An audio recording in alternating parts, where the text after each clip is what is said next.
அந்த கார உணர்ச்சிகளை மாற்றுவதற்குத்தான் இப்ப நாம் குருநாதர் கொடுத்த அரும்பெரும் சக்தியை நாம் பயன்படுத்த வேண்டும். ஆகவே இப்ப இங்க 6வது அறிவு கொண்டு தவப்பஞ்சாமி தீமை என்று தெரிந்து கொண்ட பின் கார்த்திகேயன்.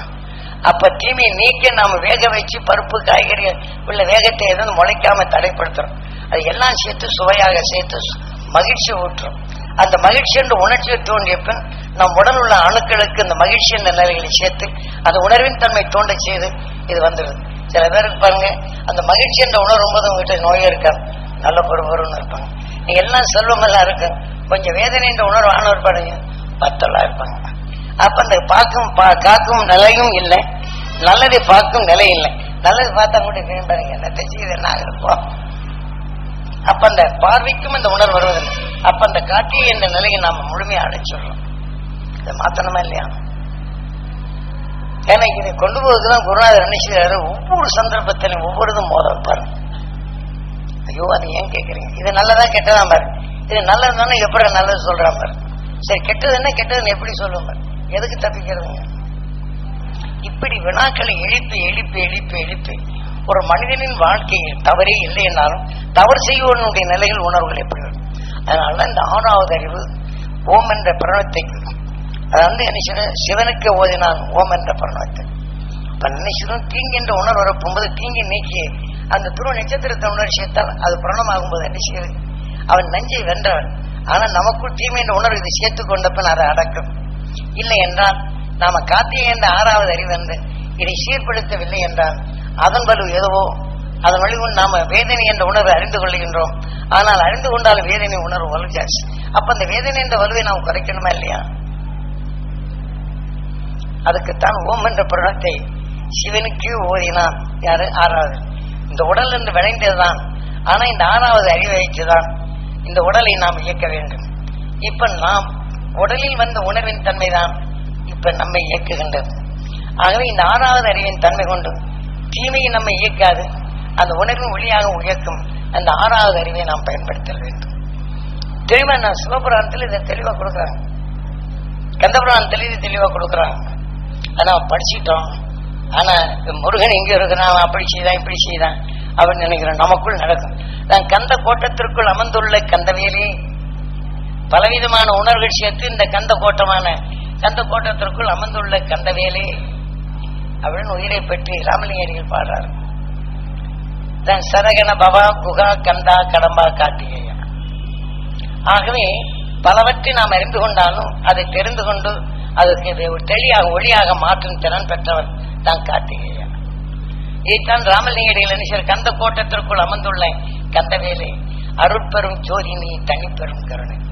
ஆக நான் எதை எடுக்கின்றோம் அந்த உணர்வின் தன்மை என்னை அறிவிக்கின்றாய், அதன்படி என்னை இயக்குகின்றாய் அப்படின்னு அவர்கள் பாடிட்டு, நான் தீயதை பார்க்க கூடாது, தீய செயலை எனக்குள் வரக்கூடாது, எல்லாருக்கும் நன்மை செய்ய அந்த உணர்வே வர வேணும், யாரிடம் யாசிக்க கூடாது, பிறருடைய சொல்லின் தன்மை நான் கேட்கக்கூடாது, யாருக்கும் நான் இல்லை என்று சொல்லக்கூடாது அப்படின்னு தெளிவா பாடுறாரு. நாம் நினைக்கிறோம் கந்த கோட்டம் என்ன மெட்ராஸில் இருக்கிற கந்த கோட்டத்தை நாம் நினைச்சுக்கிறோம். அவர் எவ்வளவு தெளிவாக பாடியிருக்கிறார் என்றாலே அன்னைக்கு புலமைக்குள் ஊடுருவி பார்த்தால் அவருடைய சொல்லுக்குள் எத்தனையோ கோடி உணர்வுகள் உணர்ச்சிகள் உண்டு. அதை யாரும் பார்க்கறது நேர பாடல், அவர் பாடல் எல்லாம் முழுமா பாடல் நல்லா படிச்சுடுவாங்க. உலக பார்த்தோன்னா என்ன இருக்குன்னு அவ்வளவு பெரிய தெளிவான உணர்வுகளை அவர் தெளிவாக தெரிந்துள்ளார். ஆகையினால் நாம் எதை பெற வேண்டும்? நாம் இந்த 6வது அறிவு கொண்டு கார்த்திகேயா தீமை என்று தெரிந்து கொண்டோம். தீமையை நீக்குது எது என்று நாம் இப்ப தெரிந்து கொண்டோம். அந்த தீமையை நீக்கி அந்த துருவ நட்சத்திரத்தை நாம் பெறுதல் வேண்டும். அது இல்லாதபடி ஒண்ணு நாம என்ன செய்யறோம், எந்த பொருளானாலும் வேக வைக்கிறோம். வேக வச்ச பின் தான் இயற்கை நிலையும் முளைக்காத தடுக்கிறோம். பாக்கி எல்லா பொருளையும் இணைக்கிறோம். ஆக எல்லாம் எது எது ஏற்றத்தாழ்வா காட்டி சுவைக்கு எதுவோ அதை ஊற்றோம். அந்த சுவையின் தன்மை உருவாக்குறோம். சாப்பிட்ட பின் என்ன செய்யும், மகிழ்ச்சி என்ன நினைக்கிறோம். அந்த மகிழ்ச்சியான உணர்ச்சிகள் நம்ம ரத்த நாணங்களை கலந்து நினைக்கிறோம். இங்கே சாப்பிட்டு இந்த உணர்வின் தன்மை நிரப்பும் போது மகிழ்ச்சி என்ற உணர்வு வந்து நம்ம ரத்த நாணங்களை அது உருவாக்குது. நாம் மகிழ்வாகனா இந்த 6வது தீமையை நீக்கி நாம் மகிழ்ச்சியின் உணர்வை நமக்குள் உருவாக்கி அதை மகிழ்ச்சி செய்யக்கூடிய வாகனமாக இருக்கின்றது நமது 6வது. அதனால்தான் இன்று ஞானிகள் காட்டிய வழிகளில் எதுவுமே குறையில்லை. ஞானியிலேயே தூக்கி இருளுக்குள்ள மூட்டை வச்சு நாம இந்த உடலின் நிலைக்கே வளர்க்கவன் பின்னரும் அவன் உடல் ஆசைப்பட்டான், அதன் வழியில் நாமும் உடல் ஆசைப்படுகிறோம். ஆக இனி நாம் என்ன, எத்தனை வருடம் நாம் வாழ்ந்தாலும் இனி நம் வாழ்க்கையில் எதை பெற போறோம்? இந்த உடல் இருக்கிறவெல்லாம் சம்பாதிச்சு அனுபவிக்க போறோம். இந்த உடல் போயிட்டா என்ன பண்ண போறோம்? பையனை பற்றி நினைப்பான், அவன் இப்படி இருக்கிறான், இப்படி சம்பாரிச்சு வச்சான், அவன் தாராளமா அவன் சம்பாரிச்சு வச்சிருப்பான், தாராளமா செலவழிப்பான். யாரு பையன் இப்படி செலவழிக்கிறான்னு நாளைக்கு இந்த சொத்தை பாதுகாப்பானா அப்படிங்கிற இந்த வேதனை உணர்வை சேர்க்கும். அவனோட கலந்த வேதனை உணர்வு சேர்க்கப்படும் போது இந்த உடல்ல அவனையால உருவாக்கப்பட்ட இந்த விஷத்தன்மையை நமக்கு உருவாகும். இது ஒரு ஐரசா உண்டாகும். அப்ப அவனை பற்றி உருவாக்கும் போது அந்த உணர்வின் தன்மை உருவாகும். அவன் குறும்புத்தனம் செய்ய செய்ய இங்க உடல் வாடும். இந்த உணர்வின் தன்மை என்ன செய்ய இந்த புதலை காக்க வேண்டும் என்று வேதனை கூடும். ஆக மிக வெறி அதிகமான விஷத்தன்மை கொண்ட வைரஸ் கிருமிகள் உருவாகிறது. அப்ப நீங்க டாக்டர்கிட்ட போன என்ன செய்யுதுக்கு அந்த அறுவை சிகிச்சை இந்த அறுவை சிகிச்சை இது எந்தெந்த உறுப்புகளில் பாழாகுதோ அதெல்லாம் சரி பண்றதுக்கு இந்த காசு செலவழி. இருந்தாலும் காசு செலவழிச்சு கொஞ்ச நாள் தானே வாழ்றோம். அவனுக்கு எப்படி நல்ல புத்தி வரட்டும் நல்ல நிலை வரட்டும் யாராவது நினைக்கிறோமா? சரி, அவன் திரிந்து வாழணும் சொத்தை காக்கக்கூடிய அந்த அணு உணர்வு நினைக்கிறோமா? அப்படி சொத்தை காக்க வேண்டும் என்றாலும் அந்த வேதனை தான் என்றோம். இப்படி இருக்கிறானே என்ன செய்ய போறானோ? இந்த வேதனை உணர்வுல அங்க வளரப்படுவது என்ன செய்யுது? இந்த வேதனை அவனை எண்ணி உணர்வு இங்க வேதனையான பின் அதுல இருந்து என்ன செய்யுது? இதே உணர்வாகுது. மான் என்ன செய்யுது? புலியிடம் இருந்து தப்பிக்க எண்ணுது. அந்த வேதனையான உணர்ச்சிகள் அதை திறந்து கொண்ட பின் அதிலிருந்து தப்பிக்க வேண்டும் என்று எண்ணுது. இருந்தாலும் அந்த புலியின் வேதனையான உணர்வு வரும். அதிலிருந்து இந்த உடலை தப்பிக்க எண்ணுது. இருந்தாலும் அது வலிமை கொண்டு இதை அடிச்சு சாப்பிடும். இந்த சாந்தமான உணர்வை இரையாக்குது. ஆனால் அதே சமயத்துல புலியின் உணர்வை மான் நுகர்ந்து இந்த மானின் உடலுக்குள் இதை இரையாக்கி வருது. இந்த உணர்வின் தன்மை வெளிவந்த பின் என்ன செய்யுது? புலியின் ஈர்ப்புக்குள்ளதான் மான் போகுது. அந்த எதன் உணர்வு வலுப்பட்டது உடலாகும். ஆகவே பையனுடைய உணர்வுகள் வேதனை ஆக்கப்படும் போது அவனை எண்ணி வேதனையான உணர்வுகளை வளர்த்து வளர்த்து நம் உடல் உள்ள அணுக்களை எல்லாம் அதை சேர்த்து ரூபங்களை மாற்றும். அப்ப நம் உடல் உறுப்புகள் அது அசுத்தமான மனங்களை இடும்போது உறுப்புகள் சுருங்கானவை. இந்த உறுப்பு கெட்டு போச்சு, அந்த உறுப்பு கெட்டு போச்சு, அப்படிங்கிற நிலைக்கு போறோம். ஆகவே இது ரத்தத்தில் கலந்த பின் இதுக்கு எதிர்மறையான நிலைகள் அது சேர்க்கப்படுகிறது. அப்ப கெட்டு போன ஒரு பழஞ்சம் அடுத்த அறுவை சிகிச்சை வச்சாலும் ரொம்ப நாள் நிக்கிறோமோ, இத்தனை இருந்தது அவன் அப்படி போயிட்டான், நீ இது எதையும் சாப்பிட முடியல, இத்தனை ரூபாய் செலவாச்சு, அப்படி இந்த வேதனைத்தான் கூடுகின்றதை தவிர இது மாத்திரமா? அதே போல இன்று விஞ்ஞானி இந்த பல நோய்களை தீர்க்க வைரஸ்களை உண்டாக்குறான். இதுல சேர்க்கப்படும் போது புது புது வைரஸ்களை அதன் என்ன கிருமி எதிர்ப்பு போற நிலையில முதல்ல டிபிக்கு கண்டுபிடிச்சான். அந்த டிபி கடுமையான நோய், எலும்புரிக்கும் நோயை உடனே எலும்பை கத்திரிப்பாங்க. ஆனா எலும்பை கத்திரிச்சாலும் கூட அதை எடுத்துட்டு உறுப்புகளை சில இதை மாற்றுவாங்க. ஆனால் சுவாசிச்ச உணர்வுகள் இவன் உடலுக்குள் ரத்தத்துல மறுபடியும் மற்ற பொருள்களையும் பரவும். எனக்கு இப்படி ஆயிப்போச்சு, எலும்பு எடுத்துட்டாங்க, இந்த மாதிரி ஆயிப்போச்சுன்னு இந்த உணர்வின் தன்மை தான் உடலானவர்கள் மீண்டும் நினைச்சு இந்த நோய் வரதாச்சு. இப்ப இதை மாற்றுறதுக்காக வேண்டி எதிர்நிலையான மருந்துகளை கொடுத்து கிருமி போர் என்று இதை காட்டிலும் மற்ற உணர்வின் அணுக்களை பெருக்கிறதுக்கு இந்த போர் முறையை கொண்டாடுறாங்க. ஏனென்றால் எலும்புகளை உருவாக்கிய அந்த அணுக்களை இது என்ன செய்யும்? இது கொண்டு சாப்பிடும். எப்படி புலி ஆடு மாடுகளை கொள்ளுதோ நம் உடலுக்குள்ள போனோடனே நல்ல அணுக்களை இதை கொண்டு சாப்பிடும். அப்ப அந்த எலும்புகளுக்கு உண்டான மலம் இல்லைன்னா இப்படி தொட்டா சடக்குன்னு ஒழிஞ்சு போகும். அந்த மலத்தின் தன்மை ஊனுருவ தன்மை வரலைன்னா ஒழிஞ்சு போகும். சில பேருக்கு பாருங்க நல்லா இருந்துகிட்டே இருப்பாங்க, ஒரு கனமான சாமான் தூக்கணும் சடக்குன்னு ஒழிஞ்சு. ஆனா உள்ளுக்கு எலும்புக்குள்ளுக்கு போன் டிபி உள்ளுக்கு இருக்கு, ஆனா வெளியே தெரியாது.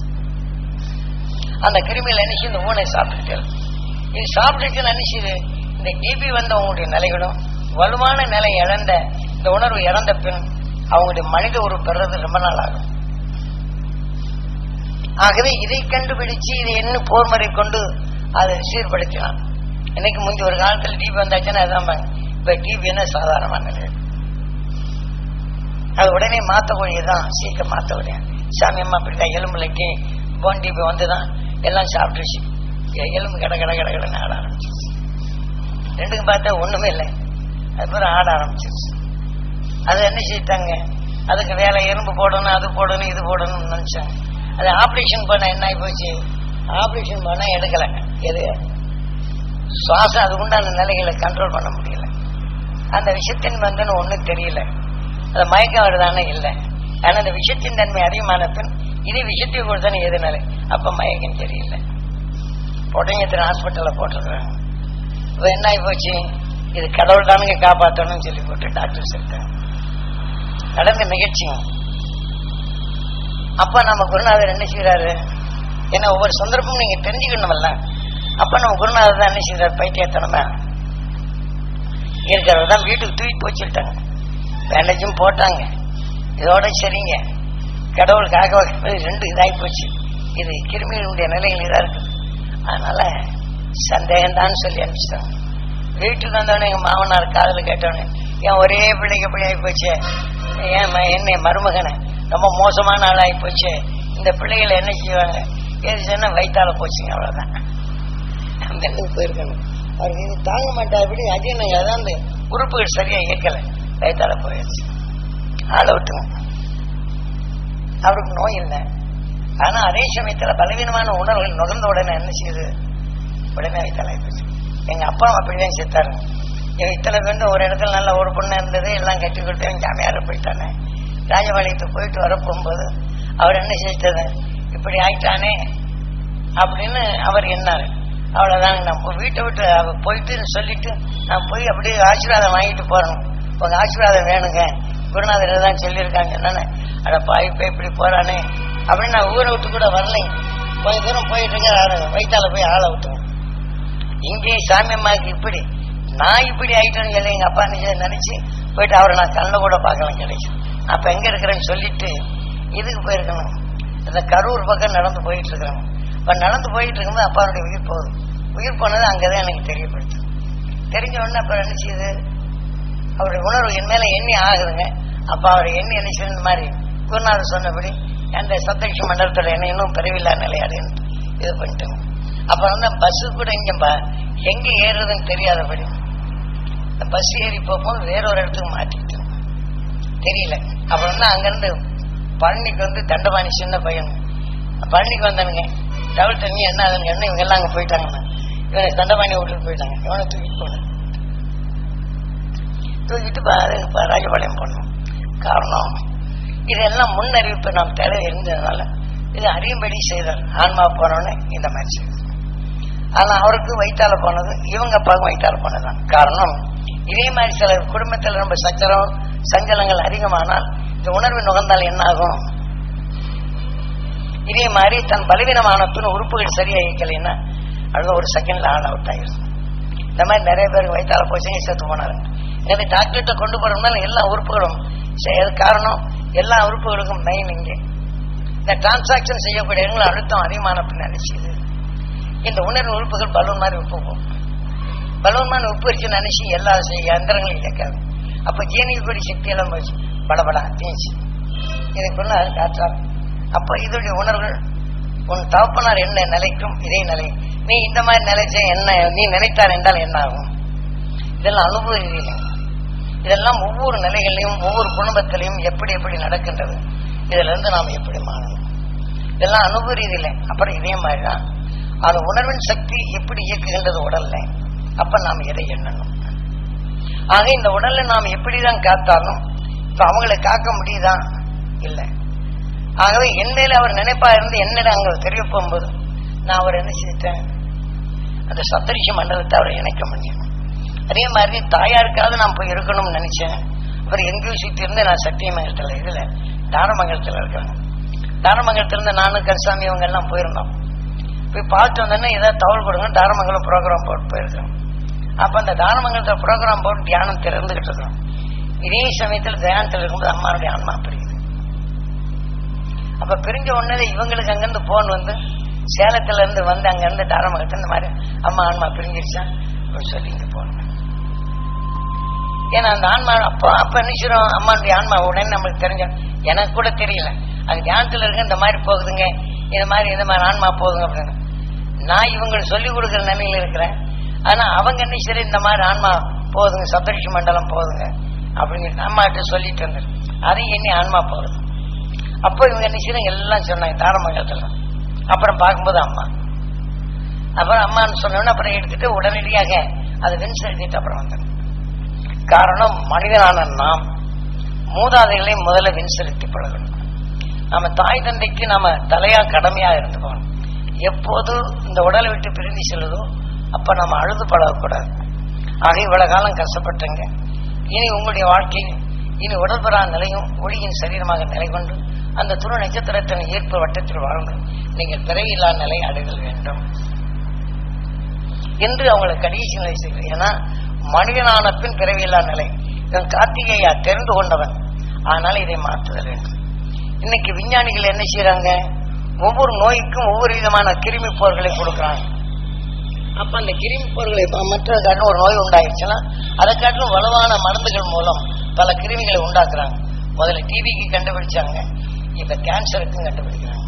அந்த கேன்சருக்கு கண்டுபிடிச்ச நிலை வந்தாலும் அதெல்லாம் ஞானிகள் உணர்வலைகள் இல்லை என்றால் இந்த கேன்சரை நீக்கவே முடியாது.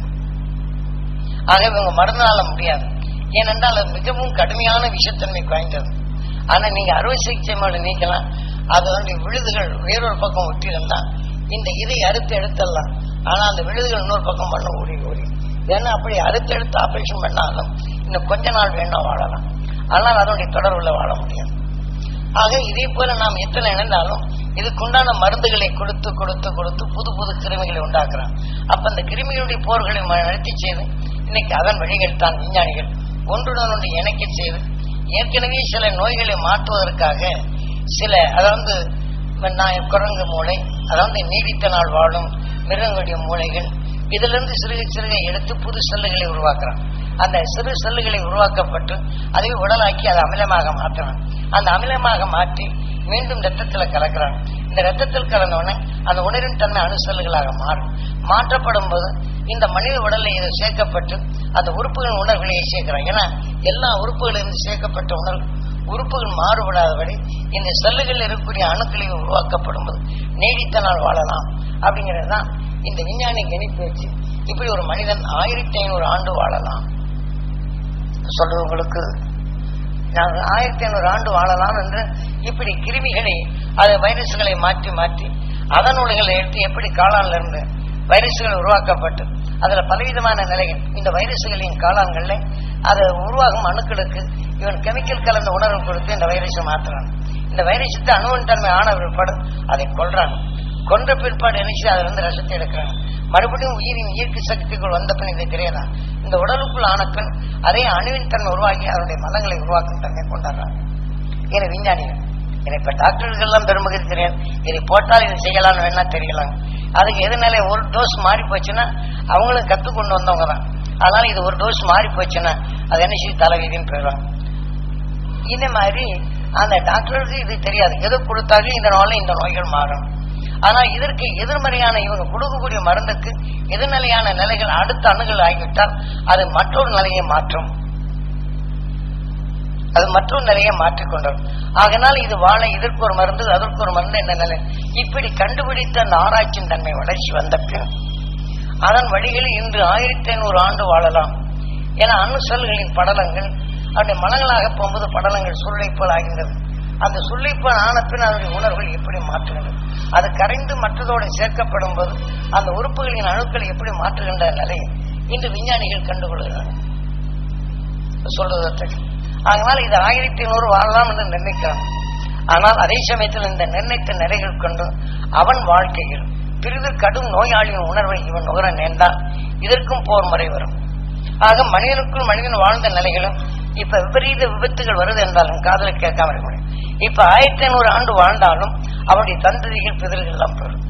அப்ப இவனால் வாழ வைக்கக்கூடிய பொருள் இருந்தால் வாழலாம்.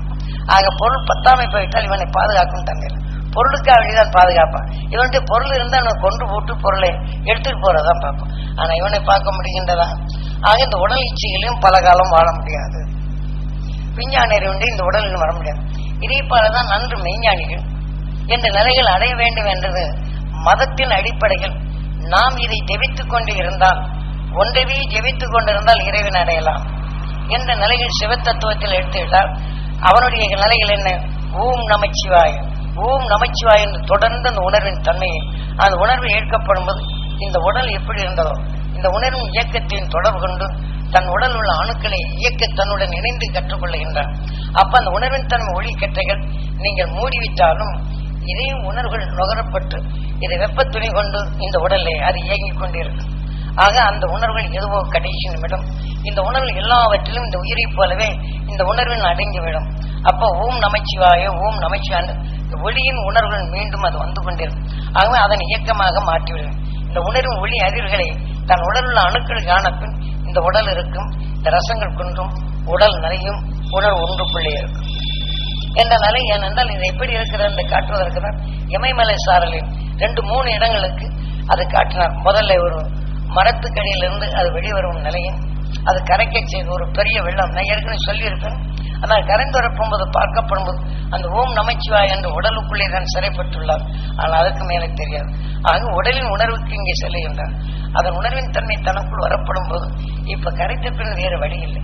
ஆக அடப்பட்ட நிலைகள் என்று எதிர்வழி இந்த உணர்வின் ஒளி வரப்போகும்போது அவருக்கு மிக கஷ்டமாகும். அப்பதான் குருநாதர் ஆக நேரடியப்பாக அதை வலு கொண்டது. அதன் உணர்வின் தன்மை இந்த மாதிரி அவருக்கு இந்த மாதிரி அவரை எண்ணி இந்த உணர்வை எடுத்த என்றால் இந்த உணர்வு அவருக்கு சேரும். அப்ப அந்த உணர்வின் தன்மை எடுக்க போகும்போது அந்த துருவ நட்சத்திரத்தின் காலை 4 மணிக்கெல்லாம் அந்த துருவ நட்சத்திரத்தின் உணர்வு பெற வேண்டும் என்று உணர்வை செல்லப்படும்போது ஈர்ப்பார். அப்ப அந்த உடலை விட்டு அந்த ஆன்மா வரும். ஆக அந்த ஒளியின் சரீரமாக இருளுக்குள் அணிந்திருந்த உணர்வு அது ஒளியாக மாறும் சந்தர்ப்பம். அத மாதிரி நீ செய் அப்படின்னாரு. இதே மாதிரி அங்கே ஓம் நமச்சிவாய் என்று சொல்லும் போது சிவன் இன்னொரு இடத்துல மேல ஜோஸ்மெட்டுக்கு மேல ஒரு பக்கத்துல பதம் இருக்கிறார். அப்ப அங்க கூட ராணுவம் இருக்குது, ராணுவ பாதுகாப்புல இருக்கு. அப்ப அந்த ராணுவ ஜோஸ்மெட்டுக்கு மேல போனோன்னு பூராமே இதை வந்து இது பண்ணிடுங்க. ஜோஸ்மெட்ல இருந்து கொஞ்சம் தூரம் உள்ளே போனோம், பெரிய ஓடை வருது. அப்ப அந்த ஓடைக்குள்ள என்ன கொஞ்சம் திட்டுகள் இருக்கு. இங்க மழை பெஞ்சா தண்ணியா வரும். அதை கண்டு அந்த திட்டுகள் ஓரத்துல இந்த மாதிரி அடங்கியிருக்கு. ஹரி ஓம் நமோ நாராயணா, ஹரி ஓம் நமோ நாராயணா அப்படின்னு சொல்லி இருக்காங்க. ஹரி ஓம் நமோ நாராயணா சூரியன் இயக்க நிலை. அதன் உணர்வின் தன்மை எடுத்து அந்த ஒளியின் உணர்வாக இவன் உடலுக்குள் அடங்கி இருக்கிறாங்க. ஏன்னா இதெல்லாம் குருநாதர் நேரடியாவே காட்டார். அப்ப அது உணர்வின் தன்மை எடுக்கப்ப அந்த உடல் உள்ளுக்கு அடங்கி இருக்குது. எங்க செவி வச்சு கேட்க சொல்றேன். அவதான் ஒரு ராணுவத்துக்கார என்ன உள்ளுக்கு என்ன வந்து பாக்குறீங்க அப்படின்னு காது வச்சு கேட்டுக்கிட்டு இருக்கிறேன். அப்ப இந்த இடத்துல அந்த சப்தம் வருது. அப்ப சப்தம் வரும்போது அவர்கிட்ட சொல்ல வேண்டான்ட்டார். சும்மா பார்த்தனுங்க இந்த ஊர்ல ஏதாவது பூமி நடுக்க வருதா அப்படின்னு இந்த மலை பிரதேசத்தில் இருக்கணும் அப்படிங்களா அப்படின்னு சொல்லி போட்டுவாங்க. நான் தமிழ்நாடுதான். அது ஒரு ஆள் வந்து அந்த வந்த இது கேட்டாங்க. அப்ப நான் அந்த குளிர் பிரதேசத்துல எல்லாரும் சட்டை போட்டுட்டு இருக்காங்க. நான் சட்டையில கோமத்துன்னு வச்சிருக்கேன். அப்ப அவர் சொன்ன உணர்வின் தன்மை ஒளி எடுக்க போகும்போது பார்த்த உடனே இவ்வளவு குளிரும் நம்ம இவ்வளவு பந்துசா இருக்கிறோம் அப்படின்னு சொல்லிட்டு வரிசை இந்த வெற்றிக்காரங்கள்லாம் வந்து ஆசீர்வாதம் கேட்டுக்கிட்டே இருந்தாங்க. அப்ப அங்க இருக்கிற வேற எங்கிட்ட ஒண்ணும் இல்லை, மண்ணள்ளி தான் கொடுத்த பந்துசா வச்சிருக்கோம். மண்ணள்ளி கையில கொடுத்து இதுவே இதை கொஞ்ச நேரம் பிரார்த்தனை பண்ணி நீ இதை வச்சு கொண்டு உபயமாகும். அப்ப வேற வழியில் வேற நான் உபதியா கொண்டு போக. நான் கொண்டு போய் பேரிச்ச மலமும் இந்த பிஸ்கட் இருந்தாங்க. ஆனா இதை கொண்டு போய் அங்க கொடுத்த உடனே அதை வாங்கிட்டு சந்தோஷமா போனாங்க. அப்போ அந்த இடத்துல ஹரி ஓம் நமோ நாராயண, ஹரி ஓம் நமோ நாராயண அப்படின்னு சொல்லிட்டு இருக்கேன். அந்த சூரியனுடைய தொடர்புகள் தான் வருது. ஆனால் அந்த சூரியனுடைய தொடர்பு வந்தால் இந்த கூட்டை விட்டு வெளியே வந்தால் இதே சூரியனால் கவரப்படதான் செய்கின்றான். ஆனால் அந்த சூரியனுடைய கவரப்படும் போது எந்த ஒளியின் உணர்வு பெற்றானோ அதன் உணர்வின் தன்மை தான் இங்கே இருக்கு. ஆக இந்த உணர்வின் தன்மை ஆன ஒரு பாடும் எப்படி இவன் ஒடுங்கினானோ இன்னொரு உடலுக்குள் போனோன்னு அவனை இதே நிறைய உட்கார வைக்கும். அறிவோம் நம்ம நாராயணன் சொன்ன இன்னொரு உடலுக்குள் இது வந்த பெண் இன்னொரு உடலுக்குள் போனா அந்த உடலையும் இதே செய்து தன்னுடைய முயற்சி எடுக்கும். அப்ப என்ன இதே மாதிரி சொல்லி அறிவோம் நம்ம நாராயணங்கிற போது இந்த நாராயண செயலுக்கு என்னது என்று அப்ப அந்த உணர்வின் தன்மை எங்களுக்கு தியானம் எடுக்க சொன்னாங்க. அந்த உணர்வின் தன்மை ஓட்டி அதை உணர்வின் தன்மை ஓட்ட போகும்போது அவளுக்கு தெரியும். அந்த தெரிந்த உணர்வுகள் எடுத்தால் அவங்க வெண் செல்ல உதவும் அப்படின்ட்டு அதுக்காக வேண்டி சில இதுகளை சொல்லி அந்த உணர்வு எக்கோ அது வந்து உணர்வுகளை கொடுக்க சொல்லி சொன்னார். அப்ப அந்த நேரத்துல அவர் கொடுத்துட்டு வந்தோம். இந்த மாதிரி இந்த பதவி இந்த எமயமலை சாலையில பார்த்தோன்னா ஏராளமான இன்னும் இந்த கூட்டோட தான் இருக்கிறாங்க. எடுத்துக்கொண்டால் இங்க எடுத்துட்டு இதை நம்ம வள்ளி மேலையில இதுக்கு முன்னாடி இதே மாதிரி ஜபிச்ச ஒருத்தர் அந்த குகை இருக்குது. அதே மாதிரி இன்னைக்கு திருத்தணியிலையும் ஒரு குகை ஒண்ணு இருக்கு. இதுக்காண்டி மோச்சம் அடையிறதுக்காண்டி ஈசன் அடையிறதுக்காண்டி இந்த மாதிரி சில இடங்கள் எல்லாம் பார்த்துருவேன். இந்த படி தோண்டும் போது அதுல இருந்து வந்தவங்க அப்ப இது திறந்தாச்சுன்னா அதோட சரி அப்ப அந்த உடலின் உணர்வு வரப்போகும்போது ஜபம் கலைஞ்சு போகும். அப்ப யார் உடலே அது போகும். அப்ப அந்த உடல்ல போனா அவன் பிரம பிடிச்ச மாதிரி உட்காருவான். அதே மாதிரி இன்னைக்கு வெள்ளிமலையில இருந்தாலும் இதே மாதிரி இன்னொரு உடலை போய் பிரம பிடிச்ச மாதிரி உட்கார்ந்து, இப்படி சில உணர்வுகள் வந்த பின் இதுல எது வளர்ச்சி அடைதோ இன்னொரு மனிதன் உடல் அது ஈர்க்கப்படும் போது இப்படித்தான் சொல்லுகின்றது. இருந்தால் இதை நீங்க வழி வழி அறிந்து கொள்ளணும்னு நான் அப்பப்ப துணுக்கா சொல்லி இருக்கிறேன். இப்ப ஒட்டுமொத்தமாக இந்த உண்மையின் உணர்வை தெரிந்து கொண்ட பின் நாம் இதிலிருந்து தப்புவதற்கு நாம் எதை எடுத்துக்கொள்றோம், நம்ம குருநாதர் எப்படி எடுத்துக்கொண்டார், அதை நாம் எப்படி பெற வேண்டும் அப்படின்னு அடுத்து இதெல்லாம் சொன்ன ஒருபாடு உங்களுக்கு அது தெளிவாக தெரிந்து கொள்வதற்கு உங்க வாய்ப்பா இருக்குங்கிறதான் இதை சொல்றோம். இப்படி இந்த டாக்டருக்கு 1500 ஆண்டு வாழ்வான்னு சொல்றதுக்குமா இப்ப நாம் எடுத்துக்கொண்ட தியானத்தில் இப்ப பல பகமைகளை பார்க்கிறோம். அந்த உணர்வு வந்து அது வலுவானது, நம்ம உடல் அணுவாது. அதுக்கு வைத்திய ரீதியில இவங்க பார்த்தாங்க. இப்ப நாம என்ன செய்யணும் அப்படின்னு சொன்னா அந்த துருவ நட்சத்திரத்தின் உணர்வு நாம் கெட்டதை எதையும் பார்க்காம இருக்க முடியாது.